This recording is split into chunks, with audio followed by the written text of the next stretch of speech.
part of it, Zach and I have been working together. He's one of the guys that's really into the mechanical portions of things. And he has, again, an image in his mind of how a swing should look. Not saying that's right or wrong. Some of the things mechanically are easier than other things. And in an effort to fit a picture with the idea that that's going to be this thing that's going to make him play much better, he really likes to go down the mechanical road. And we've had conversations in the past and worked on some ball pattern stuff, but not committed to it long enough where it just becomes sort of second nature, and that's what his practice habits are.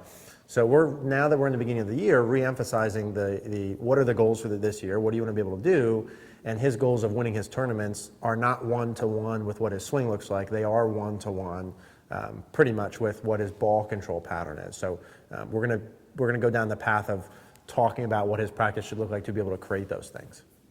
Everyone gets shallow. The question is where? Yeah. Right? Jack Nicklaus, not shallow in transition. Steep early, shallow late. Best tournament player ever. Yeah.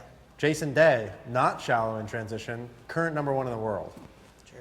Right? As much as I don't like the look of it, so a lot of Butch Harmon's guys, well, we talk about Ricky. Yeah. And what's his name? Jimmy Walker.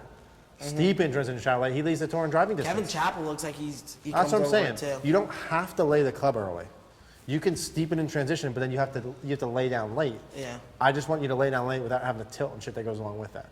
We got to just find what middle ground works for you. Okay. If we're going to lay it down, not lay it down, how we're going to do it, whatever, well, I need ball pattern.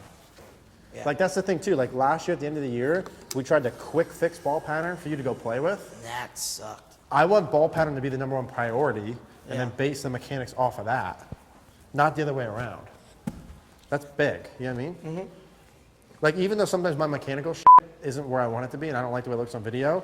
Listen, your mechanicals are always on point. You better calm No, down. no, but I mean, when I get too far under and I overextend, but at least I know when I do that I'm hitting a hook.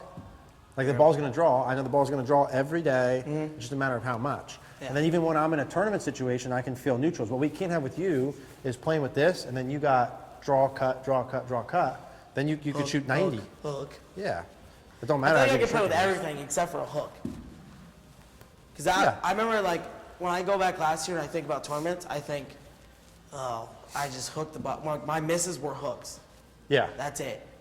And they were big hooks, too. I remember at South Warner #2. Well, you also had that, like... No, that's still there. Don't you worry. Yeah? Yeah, guaranteed. What's that? I'd take it back, and it was just, like, shut.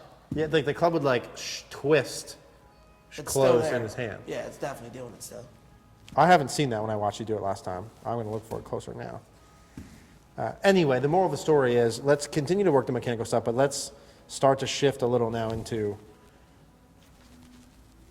Like, you want to hit a fade or a draw? Fade. Okay. So if you want to hit a fade for sure, at the end of the day, what's the most relevant thing in your practice?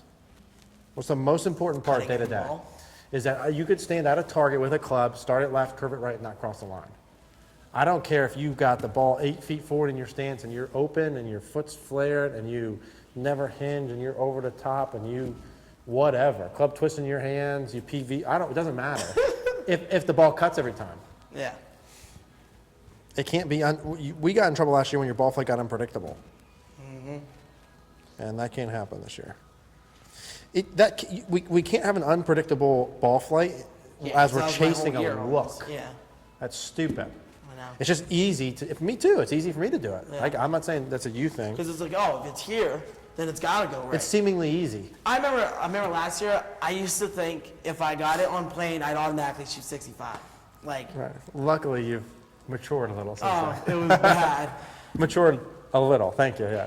See how we both did the same thing there? Yeah. I know what you're talking about. Great minds think alike. I remember for a while my swing thought was taking it up like this, and then I hit cuts and I shot 66 doing that, but I hit it awful.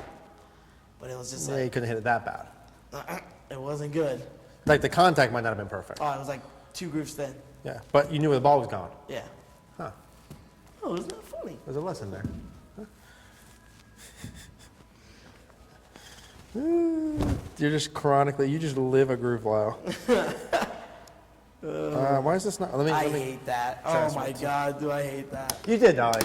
You lived a groove low. You were not pure. That's my sweet spot. Yeah, it's like slightly thin all the time. That's like Rory for a while just healed his driver a little all the time. Nothing wrong with it.